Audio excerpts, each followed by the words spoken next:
Praise Lord तुमको स्वागत। निश्चित भाव में यह खुशीर विषय अटे। पुणी थे परमेश्वर वाक्य आपण मान मध्य आसी वाक्य यह अटे लुक रचित सुसमाचार 15 अध्यायर 8 ରୁ 10 पद जाए आम पढ़ा। अथवा एपरि केउ स्त्री लोक अछि जे ताहार जदि 10टी टंका थाए आउ सेथिरु गोटे हजि जाए तेबे से दीप जाली घर झाड़ी ताहा न पाइबा पर्यंत जत्न रे खोजे नाही। पुणी ताहा पाइले से अपना बंधु और प्रतिवासी मानू डाकी एकत्र करी कहे मो सांगरे आनंद कर जेणु जो टंकाटी हजाइली ताहा पाइली। मु तुम्भ मानू कहूँगी से प्रकार जे मन परिवर्तन करे एपरि जड़े पापी निमंते ईश्वर दूत मानक सम्मुख रे आनंद हुए। आउ से वाक्य जिते बेले आम पढ़ुछु से आजिर वाक्यर शिरोनाम यानी तांकर टाइटल होछि स्वर्ग रे आनंद।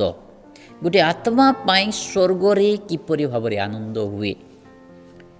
बाइबल रे जिते बेले देखुछु गोटे आत्मा परमेश्वर दृष्टि रे बहुमूल्य अटे। जड़े मनुष्यर आत्मा परमेश्वर दृष्टि रे बहुमूल्य अटे। आ ये वाक्य जिते बेले आम अध्ययन करिछु ये वाक्य द्वारा आम मान को शिक्षा मिले जे जड़े स्त्री लोक अच्छी ताहार जदि 10टी मुद्रा थाए आउ सेथिरु गोटे हजि जाए तेबे से दीप जाली घर झाड़ी ताहा न पाइबा पर्यंत जतन रे खोजे नाही।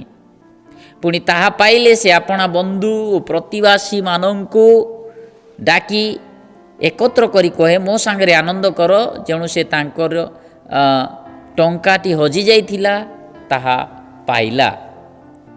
आमे ये वाक्य द्वारा यह शिखिअछु ये जीशु ख्रीष्ट गोटे सुंदर गोटे दृष्टांत माध्यम रे कथा कहउछन्ति। स्वर्ग रे कौ विषय पाए आनंदित हुए। जणे जदि पापरु परिवर्तन हे पापरु निज जीवन को परिवर्तन करी परमेश्वर को पाख को आसे ता पाई स्वर्ग रे आनंद हुए। आम ये देखुछु जणे मार 10टी मुद्रा अच्छी आ गोटे हजि जाई अच्छी आ हजि जाइथिबा मुद्रा को खोजिबा पाए गोटे अंधकार जगार पड़ जाई अच्छी आ से मुद्रा को पाइबा पाए किति चेष्टा करुछंती से दीप जालु अछंती आलुओ करुछंती कारण अंधकार मध्य गोटे मुद्रा हजि जाइछि। 10टी मुद्रा अच्छी 10टी मुद्रा को गोटे मुद्रार मूल्य बहुत अच्छी आउ से 9टी मुद्रा को एते ध्यान दे नाते किंतु से गोटे मुद्रा को ध्यान दिया जाई अछि आउ से खोजुछंती आ जेते बेले खोजिले आउ तांको जेते बेले से पाई अछंती आ पाइला समय रे अन्य मानको डाकी सेथिरे आनंद करा जाउ अछि। परमेश्वर वाक्य रे यह लिखा जाए मो तुम मान को कहूँगी से प्रकार से मन परिवर्तन करे एपरि जड़े पापी निमंते ईश्वर को दूत मान सम्मुख रे आनंदित हुए। जड़े पापी पाई स्वर्गीय दूत मान मध्य आनंद होता है स्वर्ग रे आनंद हुए। जदि यही वाक्य को आम देखा ताहले से 15 अध्यायर तार 7 पदरे मध्य लिखा अछि जे मन परिवर्तन करे एपरि जड़े पापीर निमंते स्वर्ग रे अधिक आनंद हुए। स्वर्ग रे आनंद केते बेले हुए। स्वर्गठू जदि आम आनंद पाइबा को चाहूँ ताहले निज मन को परिवर्तन करवा प्रभुंक निकट को आसीबा प्रार्थना रे दैनंदिन जीवन जापन करवा प्रत्येक दिन प्रार्थना रे आमे निज जीवन को आनिबा प्रभु निश्चिंत भाव में आम्भ मानक पाए स्वर्ग रे आनंद हेबो। एठी आमे जेते बेले देखुछु ईश्वर को वाक्य आम मानकु अनेक थर शिक्षा दे थाए।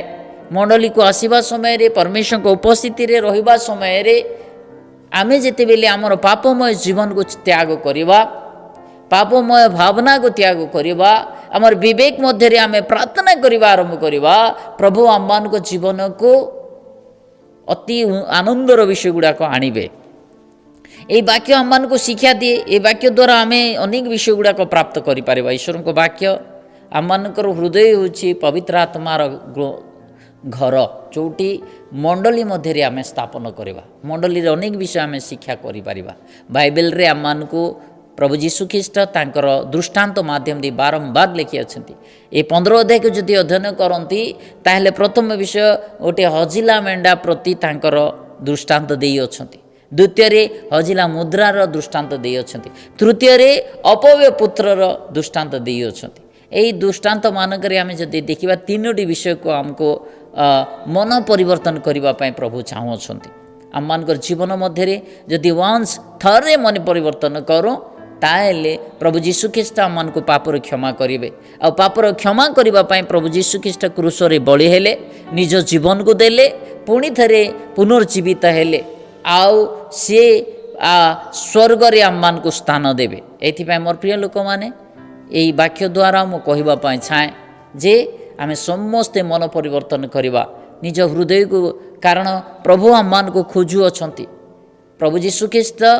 समस्त प्रेम रे आनंद देवा पाए से खोजु अछंती सेइथिपाई आसंतु आमे समस्ते प्रभु जीशु ख्रीष्ट निकट समर्पण हेबा ए वाक्य प्रति आमे आगो को बढ़िबा प्रभु ए वाक्य दे आम समस्त को आशीर्वाद करंतु।